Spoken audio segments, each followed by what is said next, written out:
And now is the time in our service where we begin to settle into our meditation. So I invite you to now just begin to close your eyes or just find a spot to just simply gaze.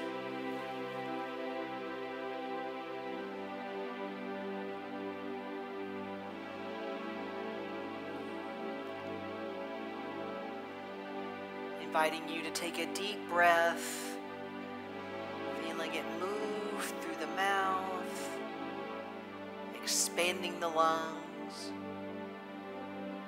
and maybe just a gentle exhale.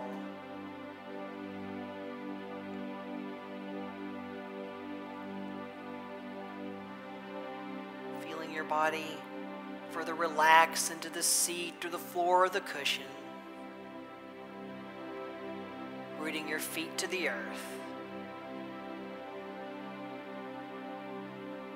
Beginning to just feel yourself flow with the energy of the moment.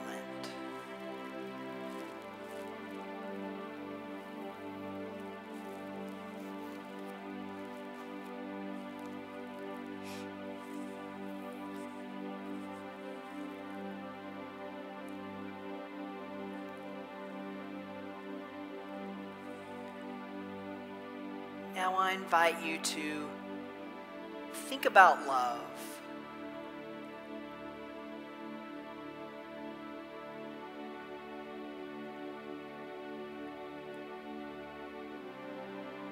We all know love because we are love.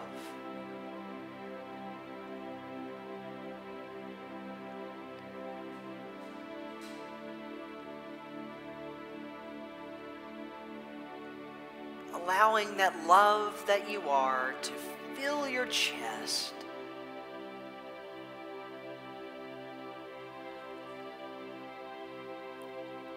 Filling that heart space and just expanding and flowing throughout your entire body.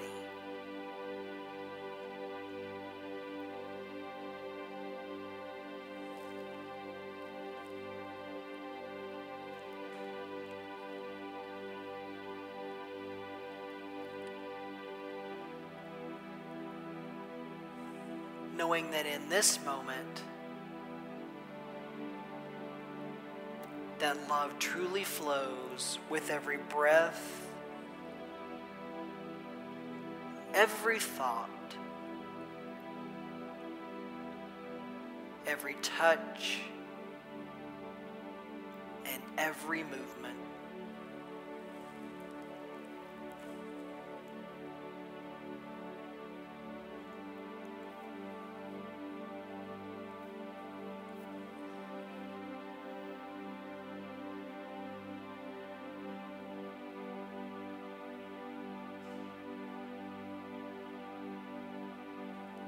I now invite you to envision peace.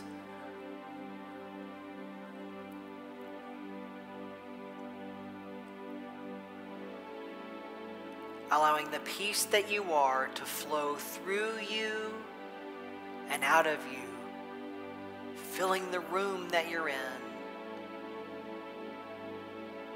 touching every corner of the universe.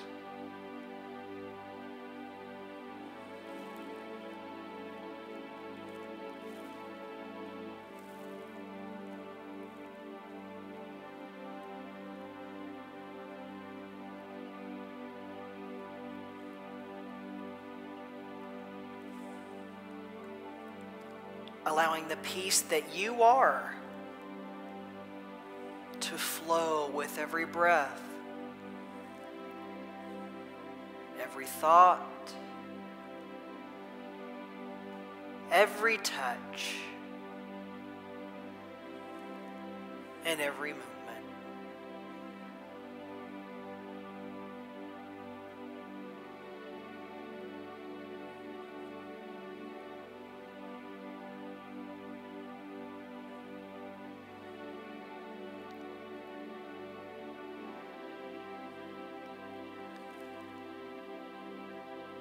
And I now invite you to think about joy, to allow yourself to feel the unspeakable joy that you are.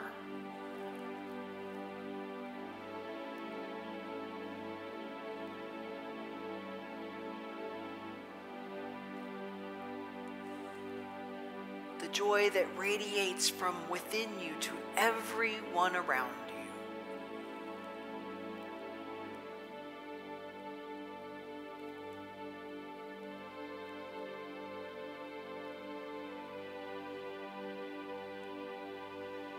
Allowing that joy to flow with every breath, every thought, every touch, and every movement.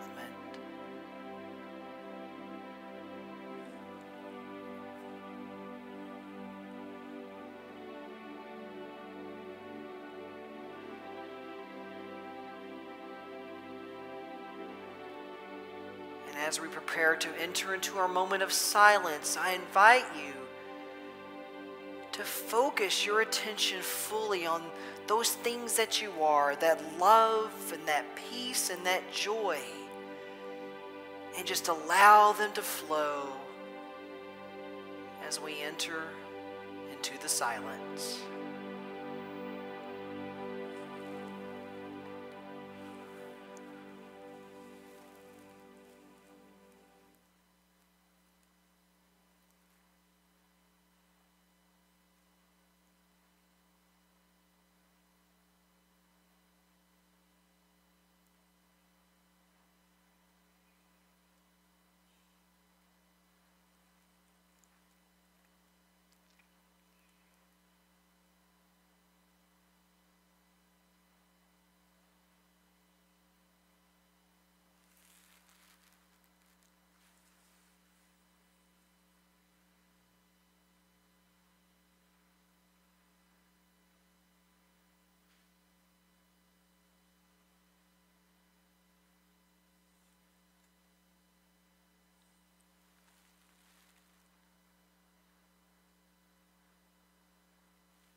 And as we bring our attention and our focus back to this present moment,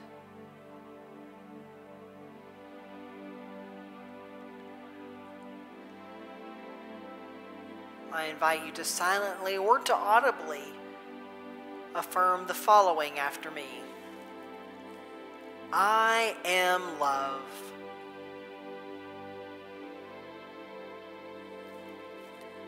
I am peace.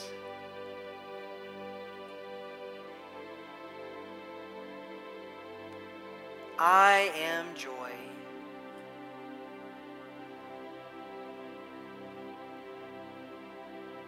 I am. I am. I am. Namaste.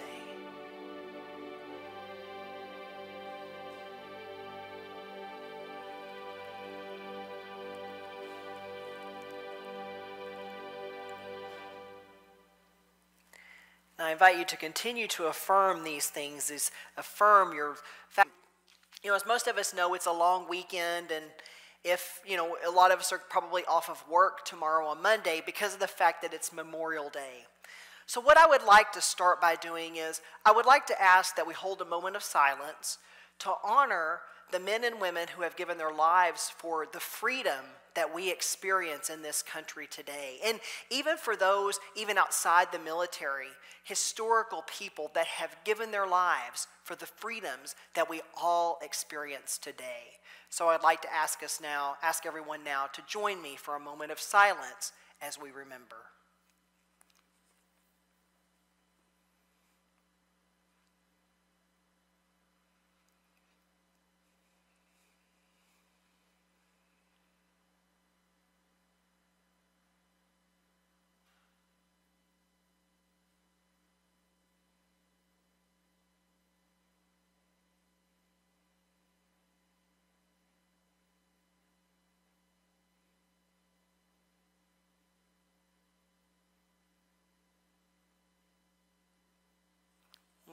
You may now open your eyes when you're ready, and I thank you for that. And we thank you for family members who beloved has given their life for this country. Thank you very much. Okay, so today is week 5 of our 5-week Dow series.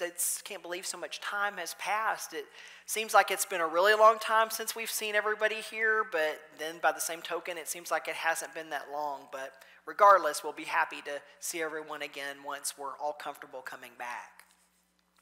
So I wanted to start with a quote from Lao Tzu. Lao Tzu once said, "In olden times, these attained unity. Heaven attained unity, and thereby became pure. Earth attained unity, and thereby became tranquil. The spirits attained unity, and thereby became divine. The valley attained unity, and thereby became full. Feudal lords and kings attained unity, and thereby all was put right." So that's what I want to talk a little bit about today. Not unity as in Unity Church, although that's wonderful, but I want to talk about unity as far as being in harmony with God within, with spirit, living the ways of both spirit and humanity. So Mindy and I have had a really big need for a bit of harmony in our lives lately. Now, some of you may already know, but having decided that we like Madison, despite the cold winters, we like Madison, and we like you all just a little bit. I'm just kidding, we love you all. But we've decided to purchase a house. Now, while that is a wonderful, joyful thing, with a home purchase comes moving. And I don't have to tell anybody that's moved lately what it is like to move. It feels like a bit of chaos is happening in our lives right now. You know, the day after you move, you need to get up and get ready for work, and you can't find anything. I was lucky to have found my toothbrush. My phone charger was missing, our remote controls are missing, a notebook Mindy keeps all of her stuff is missing. We know we'll find it eventually, but despite all of that, it just feels a bit chaotic. And as a result, my mind has been a little bit all over the place lately. Thinking about hanging the new blinds in the house, unpacking boxes, getting the internet and all of those other services up and running, finding our way around a new grocery store. It's just been a bit nuts. And in that, I feel a little bit of chaos. Lots of things are going through my mind, making me feel exhausted a little bit in both mind and body. And believe me, I think this would provide a really good commercial for why peace and silence is so very important. It could show Mindy and I kind of running around hectic, attempting to pull our hair out and find things with a crazed look on our faces. Then it could switch and say something kind of like that milk commercial. Silence, it does a body and mind good. And there's nobody here to laugh at my jokes. Pete has a little smile on his face, but just kidding. But there's a reason why we're all tuning into this service and any other service that we're tuning into today. There's a reason why we often feel so led to spirituality. And it doesn't matter the form. It can be books, it can be churches, centers, talks, lectures, classes. Whatever it is, there's a reason why we're led to these things. It's because it does us good, right? It does us good in mind, body, and at a soul and a spiritual level. It's what keeps us feeling sane in times of chaos. What brings us peace and happiness, reminds us of love. It reminds us of our oneness with each other. What reminds us to stay present in this moment and to realize that it was never about the destination at all, but more the journey. It's what reminds us to keep going even when it feels like that journey is moving just a little faster than we can handle. Ralph Waldo Emerson once said, "All of life is an experiment. The more experiments you make, the better." So we seek out spirituality to help us with all of these things and more. The Gnostic gospel, according to Thomas, says, "The kingdom of heaven is spread upon the earth, and we do not see it." The kingdom of heaven is spread upon the earth, and we do not see it. So Jesus once told us to seek and you will find. He said this because it works. Now, a caveat here. I want to add a little caveat. He wasn't telling us to go seek somewhere out there. He never once said, step out of your house and go seeking. Enjoy the biggest scavenger hunt of all. He never said that. He said, seek and ye shall find. And we're not seeking out there. Jesus wasn't talking about seeking somewhere out there. We're seeking right here. We're seeking to reconnect to that which already is. Not something to be found. Something that is anything but lost. Now, one of our Unity booklets, The Courage to Imagine, says, as I seek greater spiritual understanding and maturity, I embark on a journey of self-realization. My daily practice of prayer and meditation align me with the indwelling Spirit. Divine mind is my mind. My commitment, faith, and confidence increase as I gain insight and a deeper awareness of my divine nature. That spark of divinity ignites my desire to live more fully and courageously, to serve joyfully, and to succeed in all ways. So going back to the word seek, we're going to look at seeking today as making the choice to walk the spiritual path, because we have to make the choice to do that. So first we've made that choice, and in that we've also made the willingness to be open, right? Because if we're going to walk a spiritual path, we're going to have to be willing to be open to receive what comes and to learn from whatever it is that comes. And let's think about it for a moment. How in our everyday lives do we receive answers to the things we need answers to? We worked on math problems in school, and to learn how to work those problems, we more than likely paid attention to our instructors who taught us how to solve those. Otherwise, it might be a little difficult unless you're just a math whiz, which is something I am not. But we learned to read. And we did that by paying attention to our teachers and our parents as they sounded out the letters and the words. And it's the same when we walk a spiritual path. We must listen for the answers and for the next steps. We might even receive answers that we never had perhaps even thought of. I remember several years back when I decided I was tired of sitting in a cubicle 8+ hours a day, often 5 days a week, 8 to 5, Monday through Friday. I didn't know what I wanted to do then, but then I walked into a Unity church for the first time, and I was taken by surprise to learn that my answer was to become a Unity minister. That was something I had never even thought about doing. The most amazing thing of all was when it happened, there wasn't any doubt. I just knew that was where I needed to be. Next, I invite you to have the courage to imagine, to step forward with the courage and to dare to imagine. First of all, let's think about what happens when we have courage. What does it take to have courage? It takes faith, right? In fact, faith is one of our Unity 12 powers, and even more than that, it is the foundation of our Unity 12 powers, because without faith, we don't really have much of a foundation on which to build anything else. We have to first, it's like when you build a house, you've got to have the foundation in which to build upon. Charles Fillmore described faith as spiritual assurance, the power to do the seemingly impossible. It is a magnetic power that draws unto us our heart's desire from the invisible spiritual substance. Faith is a deep inner knowing that that which is sought is already ours for the taking. It is already ours for the taking. So when we have the courage to imagine, we're practicing faith.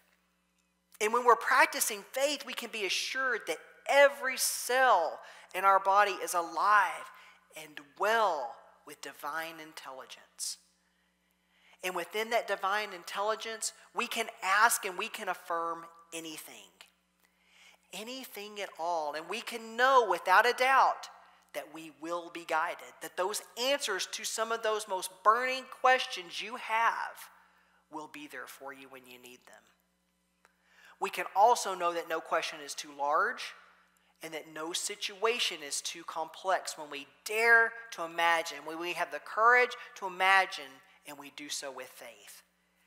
There will be nothing at that moment that can interfere with our connection to God within, to the I am right here and right now. And that is what we know to be truth. Next, I invite you to be willing to become still.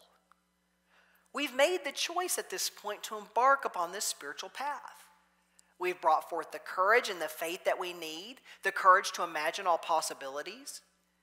Next, it becomes important to listen. Our world is fast-paced. I don't think there's anybody out there that can deny that our world is fast-paced right now. There's a reason as to why so many people look forward to vacations each and every year. Just to have that time to unplug and to just sit somewhere in a wooded forest or a forest somewhere in the mountains or on a beach, just to kick back and relax. In her book, The Seven Whispers, Christina Baldwin makes the suggestion that we slow down and move at the pace of guidance. She says, when we move at the pace of guidance, we have time to question and time to listen for answers before moving on. When we move at the pace of guidance, it occurs to us to wonder what plans the divine might have for us in the midst of the plans we have for ourselves. Now, of course, a good meditation practice is a great way of doing this, but I wanted to also add something else. I want to ask a question. How many of us truly make time for ourselves? I'm not talking about just, running around in a chaotic state or taking the kids or the grandkids from here to there. I'm talking about truly making time for yourself. To just maybe shut everything off, sit back, walk in nature, read a good book, just enjoy sitting outside, sipping a glass of tea or coffee. I remember several years ago, I was supposed to fly to another state to go visit my sister for a week-long trip, and I had already requested the week off of work, and my sister calls me just a few days before and tells me that she's been called into work during that time. So she says, she's like, hey, still come and we can still enjoy, we can still hang out. But I was like, if you're going to be at work most of the time, I think I'm just going to stay here and still take a week off work. So I took a staycation. It happened to be the most wonderful week. I was able to sit on my patio and to just read a book.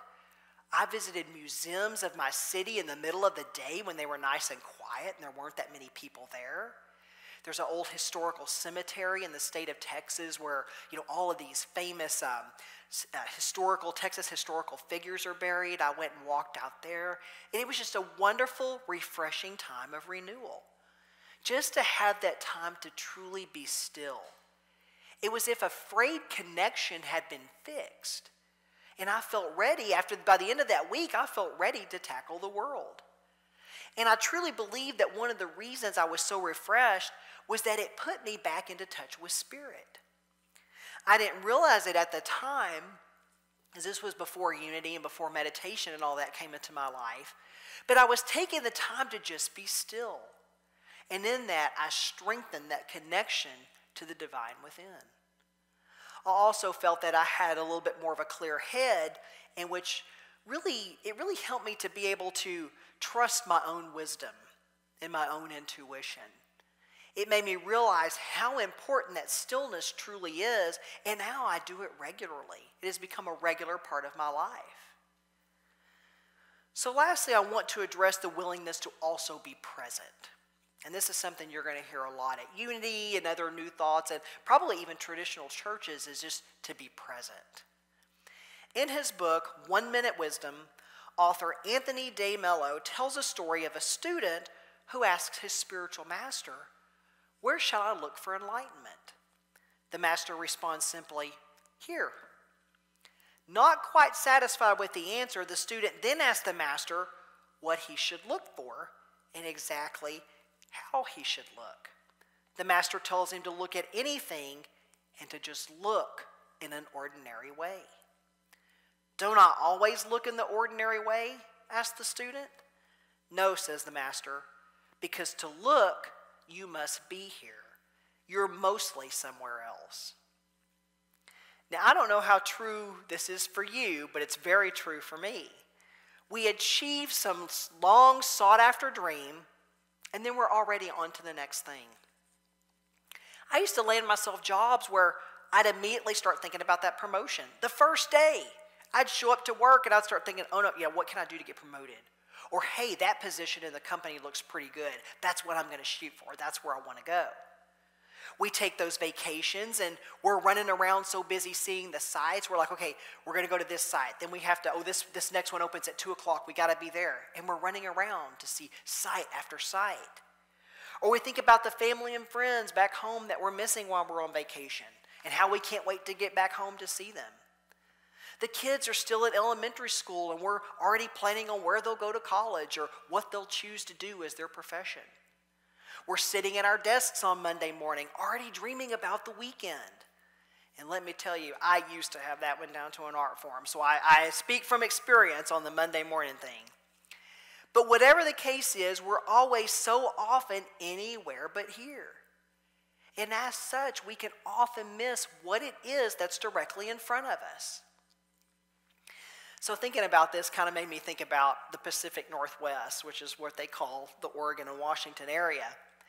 And as many of you know, Mindy and I relocated here from the Portland, Oregon area, and we lived right across the river from Portland in the state of Washington. And legends of Sasquatch and Bigfoot are very popular there.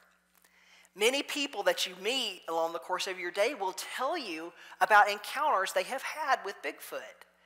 And then there's the group of people that are like, whatever, I've been deep in the woods many years, I've never experienced one, blah, blah. And I'm not saying that I believe or disbelieve, but maybe those who haven't seen one are so busy looking around for the next trail or path that they'd likely miss one if it was staring them directly in the eye. Maybe that's why they haven't seen one. But we're also so often seeking those answers outside of ourselves, right? We look around us and we think about how unhappy we are, how unhappy our environment's making us. The city in which we live, I don't like it.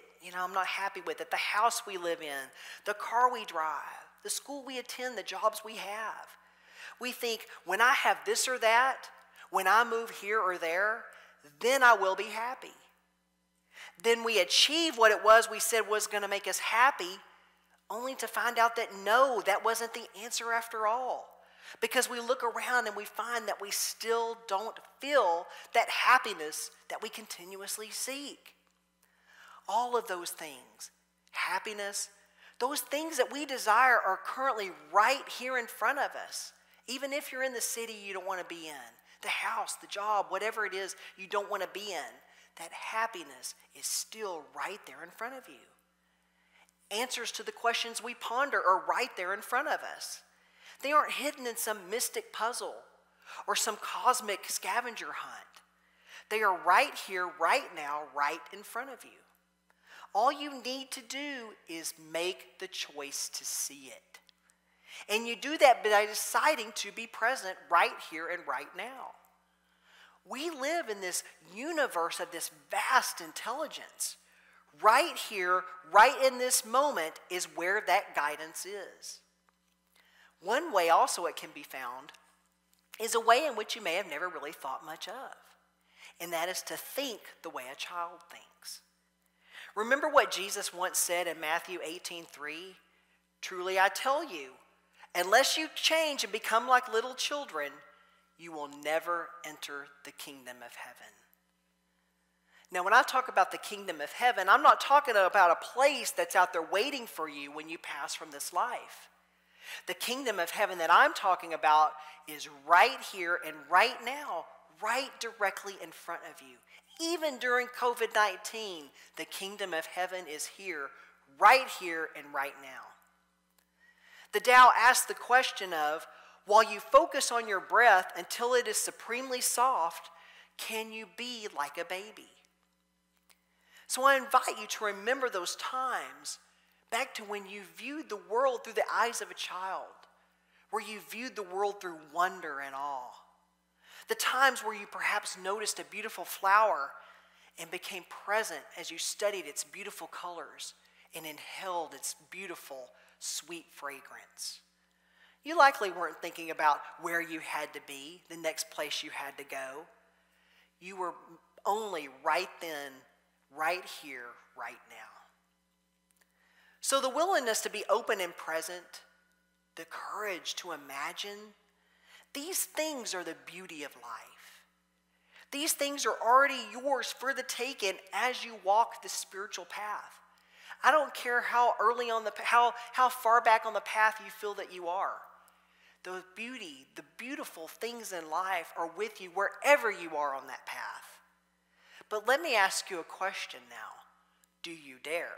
That's the question. Do you dare walk the way of the Tao? Do you greet life, as Charles Fillmore once stated, with zeal and enthusiasm? Do you truly dare to imagine? That's the question I ask you to think about as you go through this week. Do you truly dare to imagine? Namaste, my friends.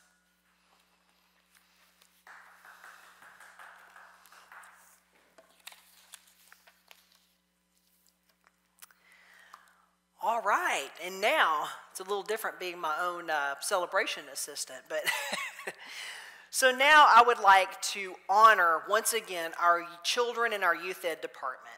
So please join me from your homes in giving a blessing to the children. Children in youth ed department, we love you, we bless you, we appreciate you, and we behold the beautiful Christ and divine that you are. So now I would like to invite you, while you're preparing for your tithes and offerings, I just would like to remind you to, go to our calendar and check out and review all of our Zoom goings on. There's something in there, a little bit of things for everybody, and I'm sure you'll find some place that you'll be drawn to that will just make you feel connected to Unity of Madison during this time. I would also like to remind you that Silent Unity is standing by to support you with prayer 24 hours a day, 7 days a week. And they're all over the world. So there's never a moment to feel that you are without prayer. And now I would like to invite you to please take your tithes and your offerings in your hands or place them over your heart as we say together our offertory blessing. Divine love, through me, blesses and multiplies all that I am, all that I have, all that I give, and all that I receive. Thank you, God. And again, thank you for your continued donations. It helps keep this beautiful community open and just available for everyone. And remember, this is your community. We're still here for you even during this time. Please, we are only a phone call or an email away. So I'd like to now invite our virtual ushers to please come forward while we sing our offertory song, I Am So Blessed. Thank you again, Ross and Pete, for the music. Is my mic on? You hear me okay? Yeah. Okay. Thank you again, Ross and Pete, for the wonderful special music and for taking the time to make that recording for us. I did want to address real quick, somebody had asked me, I've had a couple of people ask me last week about making offertory donations, and there are 3 ways to do that. You can mail it in, you can drop it in our mailbox that's on the street side of the building by the doors anytime, or you can make an online donation. If you go to our website, unityofmadison.org, you'll see the donate button, and we do use a service that has added security onto that, so it is a secure way to give donations. So I just wanted to address that really quick. So now I would like to invite the virtual ushers to please come forward so that we can bless our gifts. We take time now to offer our gratitude for these gifts and send them forward to do God's good and mighty works. Amen. And now I ask you to I ask you to please join us as we sing our peace song.